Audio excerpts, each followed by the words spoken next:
think about this in terms of writing medication orders. This is how we're going to prevent errors with numbers. So you are never going to use a trailing zero. A trailing zero is given in the example below, 1.0 milligrams. So the zero is trailing behind the decimal point. There's no need to put that. So you're going to write 1 milligram. 1.0 milligrams could be misread as 10 milligrams, resulting in a 10-fold dose increase. So you meant to give 1 milligram, the decimal got smeared, and you're going to give 10 milligrams instead, which can cause a catastrophic error. Leading zeros now, on the other hand, are essential to use. Leading zero is a zero before the decimal point. So if you wrote 0.25 milligrams, that would be very easy to read as 25 milligrams. But if we're using a placeholder, our leading zero, it would be 0.25 and very challenging to mistake that for 25. All right, we have another case study here. So an 86-year-old woman with a history of coronary artery disease, post-coronary bypass surgery, mitral valve disease with replacement, congestive heart failure, and chronic renal insufficiency was treated at a tertiary facility emergency room for congestive heart failure. That's a lot of heart problems. Providers believed that the patient would benefit from rehabilitation before returning home. So she was transferred to a rehab facility for medical monitoring and therapy to improve her function. The transfer medication list included digoxin 0.625 milligrams daily. However, she was actually taking 0.0625 milligrams. Her home medication had stated this, but it did not include the unit. She was not checked during medical reconciliation. Let's see. Pull this up here to get the story. All right. So at the rehab facility, the computer entry system did not allow for milligrams, and the admitting resident correctly converted the incorrect digoxin dose from milligrams to micrograms. The order at the rehab facility was for 625 micrograms when it should have been 62.5. The pharmacist reviewed the patient's order, entered the digoxin dose into the computer system, and received a warning indicating the amount exceeded the maximum daily dose. So there's an example where technology is beneficial. Now, human error, the pharmacist overrode the computerized system alert and failed to contact the ordering physician to verify the dosage per hospital policy when the discrepancy occurs.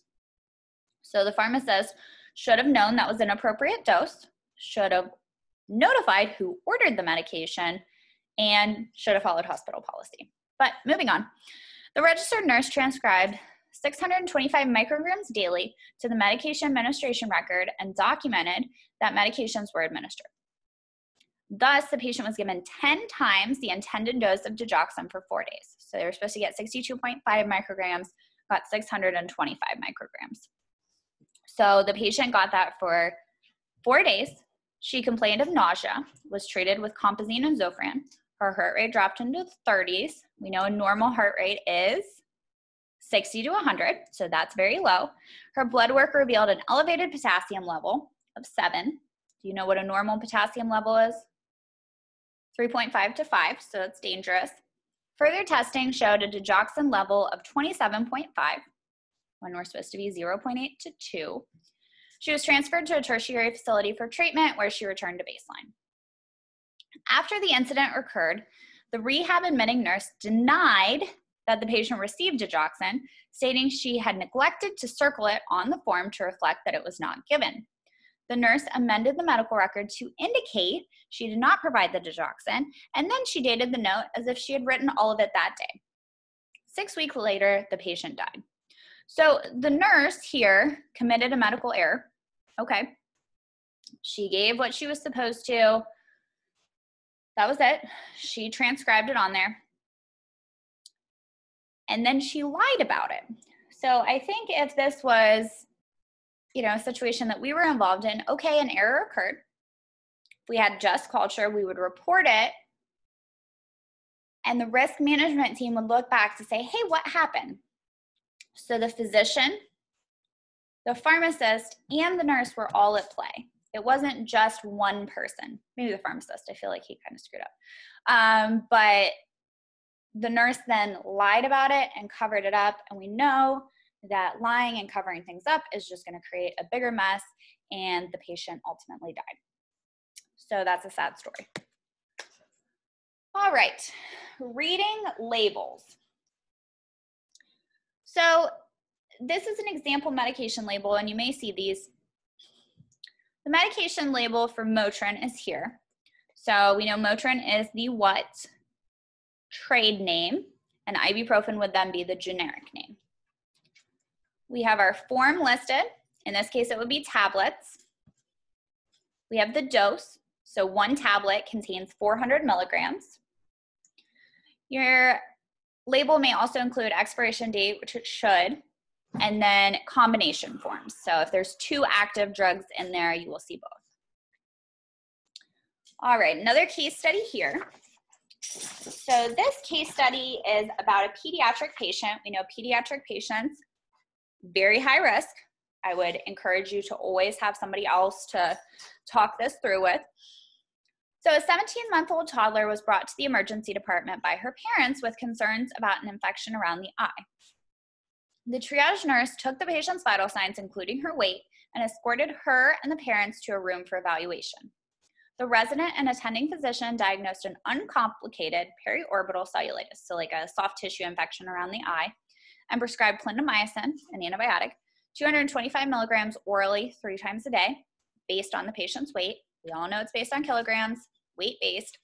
The patient received the first dose in the ED and was then discharged home.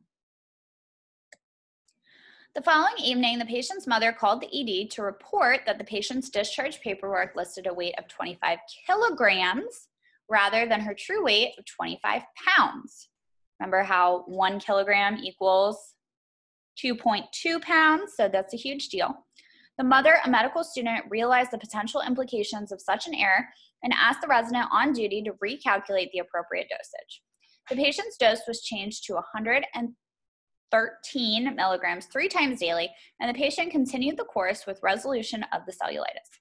Other than mild and self-limited diarrhea, which occurs with clindamycin, there were no significant adverse effects from the 4 larger doses administered prior to the dose change.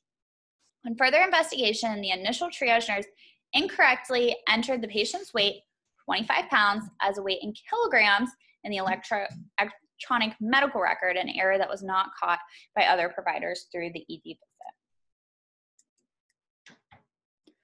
So transcribing medication orders, as we saw in the woman with the digoxin, can be challenging. So we want to make sure the patient's medication in the facility, such as hospital and ECF, are the same as what they're taking at home. So there's big potential for error. So we can think about this. The patient may not know their medications. I was triaging somebody the other day and they said, well, my medications are in the computer. They weren't in the computer, so that would be a big problem because they didn't know their medications. If the patient is unable to respond, so you may have a patient who's intubated, who's very, very drowsy, they're not going to be able to give you their medication list. If the patient goes to multiple pharmacies, so maybe Costco's cheaper for this drug, but Kroger's cheaper for the other, and then they really like CVS, you're not going to be able to get an accurate medication list when you just call Kroger. And then over-the-counter medications and herbal supplements will not be included in this list. Patients often forget, say, oh, I'm not taking, oh, what are you taking for depression? They'll say Zoloft, but they may not say St. John's wort, which there's a huge interaction with. So when we're looking at these medication lists, we really need to be confident about what the patient's taking. And honestly, sometimes that's very challenging to do.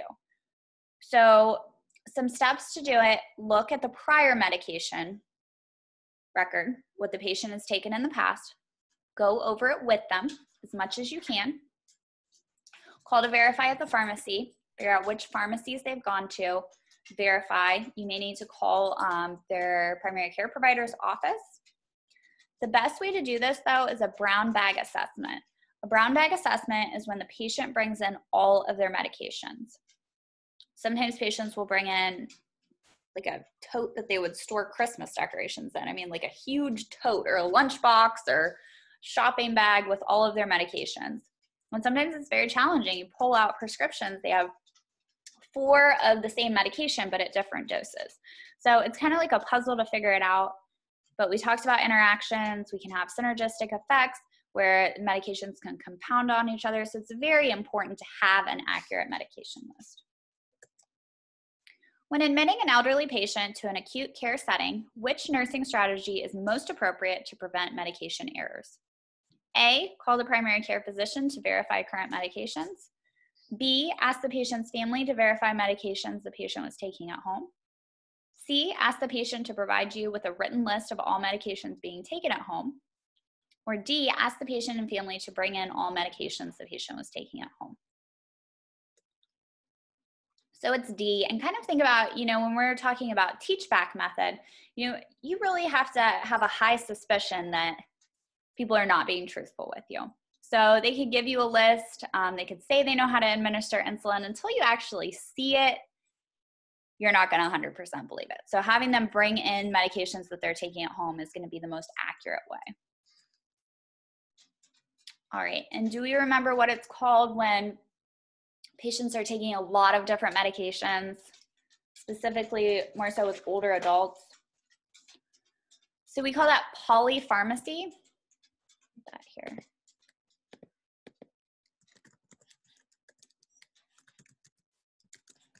And we talked about how that can have a lot more interactions than if somebody's just taking a few medications. So the more medication somebody's taking, which typically occur in older adults because they have a lot more conditions. Think about our 86-year-old who was taking digoxin. She had a lot of different conditions. There's a higher likelihood that there's going to be more interactions.